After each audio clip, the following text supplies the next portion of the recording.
শ্রেণীর শিক্ষার্থীরা, আজকে চলে আসলাম তোমাদের একটা প্রিয় অধ্যায় পরিমিতি, যেখানে আলোচনা করব হচ্ছে বৃত্তের পরিধি। আরো আলোচনা করব বৃত্তের ক্ষেত্র ও বৃত্তকলার ক্ষেত্রফল। এখন আমরা আলোচনায় চলে আসি। আজকের পাঠ্য বিষয় হচ্ছে 16.3 বৃত্ত সংক্রান্ত অধ্যায়। কি সংক্রান্ত অধ্যায়? বৃত্ত সংক্রান্ত অধ্যায়। বৃত্তের পরিধি কি? বৃত্তের দৈর্ঘ্যকে তার পরিধি বলা হয়। বৃত্তের দৈর্ঘ্যকে, একটা বৃত্ত এই যে যতটুকু ঘুরছে এটাই এর পরিধি, বৃত্তের পরিধি। আমরা বৃত্ত আঁকিয়েছি, মনে করি ও কেন্দ্র বিশিষ্ট একটা বৃত্ত। এই যে বৃত্তটা ঘুরছে বা ঘূর্ণিয়মান, এটাই হচ্ছে তার পরিধি। বৃত্তক্ষেত্র ও বৃত্তকলার ক্ষেত্রফল। কোন বৃত্ত দ্বারা বেষ্টিত এলাকাকে বৃত্তকলার ক্ষেত্রফল বলা হয়। আমরা জানলাম বৃত্তকলার ক্ষেত্রফল বেষ্টিত।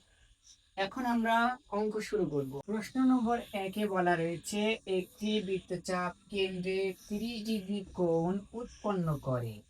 বৃত্তের ব্যাস 126 সেন্টিমিটার হলে চাপের দৈর্ঘ্য নির্ণয় করো। এক্ষেত্রে বৃত্তচাপের কেন্দ্রে কত ডিগ্রি কোণ দেওয়া আছে? 30 ডিগ্রি। এই বৃত্ত আঁকালাম, এখান থেকে একটা চাপ তৈরি করলাম, মনে করো নির্দিষ্ট বৃত্তে এ দিয়ে একটা চাপ, এ দিয়ে একটা চাপ। এখানে কোণ উৎপন্ন করেছে কত ডিগ্রি? 30 ডিগ্রি। বৃত্তের ব্যাস 126 ডিগ্রি। বৃত্তের ব্যাসটা কত? 126 ডিগ্রি। ব্যাস থাকলে অবশ্যই শিক্ষার্থীরা ব্যাসার্ধ বের করতে হবে। আমরা জানি বৃত্তের ব্যাস 2r। বৃত্তের ব্যাস 2r। 2r সমান কত দিয়ে দেওয়া রয়েছে? 126। বৃত্তের ব্যাসার্ধ r ধরে নিলাম, এই 2 দিয়ে ভাগ। কারণ আমরা জানি ব্যাস ব্যাসার্ধের অর্ধেক। ব্যাসার্ধ ব্যাসের অর্ধেক। ব্যাসার্ধ ব্যাসের অর্ধেক। 126কে 2 দিয়ে কাটলে 63 হয়। এখানে কথাটা বলা হচ্ছে বৃত্তচাপের কেন্দ্রে 130 ডিগ্রি কোণ উৎপন্ন করে, ওটা লেখা হয়নি, এখানে বৃত্তচাপের কেন্দ্রে কোণ, কেন্দ্রস্থ কোণ কত ডিগ্রি? থিটা সমান 30 ডিগ্রি।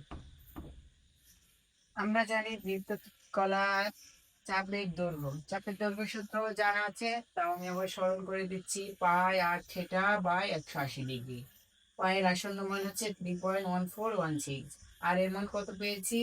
63।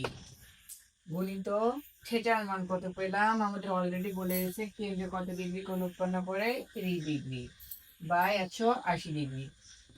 এটার সাথে 0 0 কেটে গেল, 3 6 18, কাটাকাটি করলে আমাদের 3.1416, এটার সাথে এগুলো গুণ করলে আনসার এটা।